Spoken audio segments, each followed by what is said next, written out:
It's nobodies, small bureaucrats that do the greatest evil, not driven by ideology, just wanting to impress their boss, or thoughtlessness. Thousands of little people making little decisions that send millions of people to gas chambers. And I don't mean small in their dignity, I mean in their little petty roles in bureaucracies. Hannah Arendt would have called them nobodies as a Christian personalist. I'm not going to call them, but what she's saying is, colloquially, they're not generals or they're not heads of state.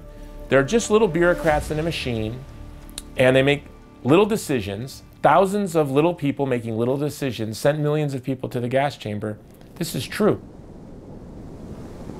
So look at our world right now. Look at the times we're living in right now. How many thousands of people are out there? Relatively small people, small cogs in the bigger machine, making decisions that are taking our freedoms away from us.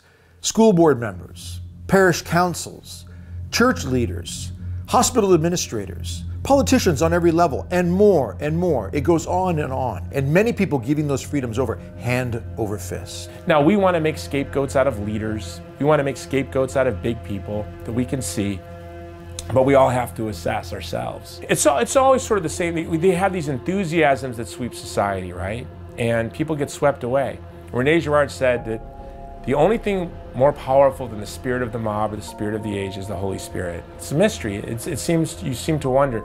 Even Peter, René Girard writes about Peter's denial. When did Peter deny Christ? Where was Peter when he denied Christ? He was in the crowd. He was in the crowd. Now, he was swept away by the spirit of the crowd. And that's what we're seeing today. I see this, what René Girard calls this mimetic contagion. I see this crowd that's being swept away against this victim.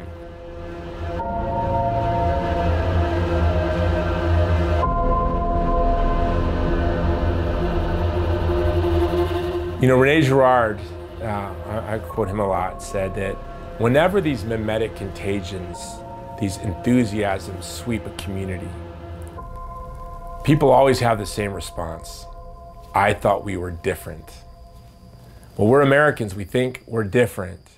We think we're radical individualists, right? But we're not different. And we're blessed to live in a political community that traces its respect for the dignity of the human person through the Declaration Principle, which is the most beautiful sentence in any political document of all time. We hold these truths to be self-evident that all men are created, that are endowed by their Creator with inalienable rights. You can trace that to the Glorious Revolution, 1688, to the British Bill of Rights. You can trace it to the Magna Carta.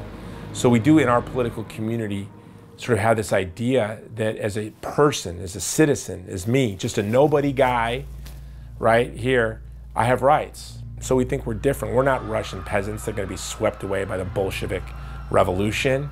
We're not Afghan refugees born into a refugee camp in Pakistan that will be seduced by the ideology of the Taliban. No, we're Americans. What we've seen is, no.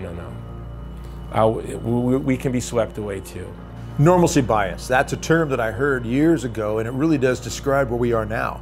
Many people living in that mindset of, couldn't happen here, wouldn't happen to us, not in my neighborhood. If you go back a certain number of months, you will find people who could never have imagined we would be where we are now in our world. Whether it's talking about mask mandates, vaccination mandates, people being fired left and right because they don't want to simply give over their rights to have an injection put in their body.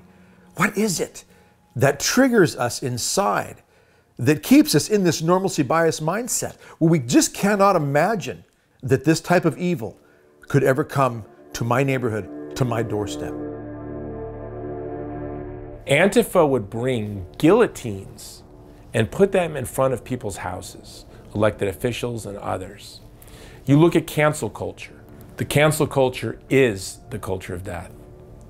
And the cancel culture can quickly descend into the types of horrible violence we saw in the French Revolution, the Bolshevik Revolution, that we saw in Cambodia with the Khmer Rouge. And they're influenced by the very same ideologies. They take as a symbol the guillotine.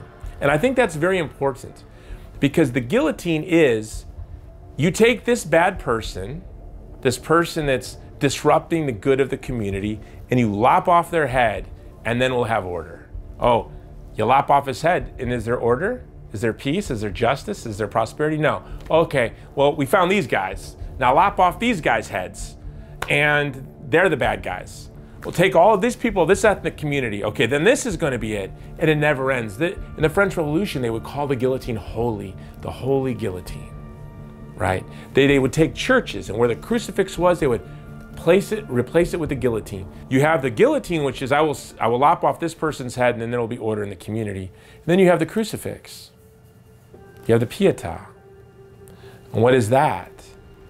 That I will sacrifice.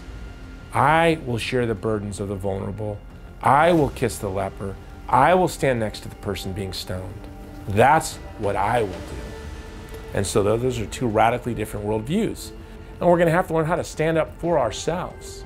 I say that you're not going to make a scapegoat out of me, right? I will stand with the scapegoat and suffer with them. But if you come to scapegoat me, you got a battle on your hands.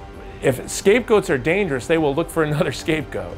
So we should not allow ourselves to be victims, right? We should stand with victims. We should advocate for victims. As the famous adage states, if one does not learn from history, they are doomed to repeat it.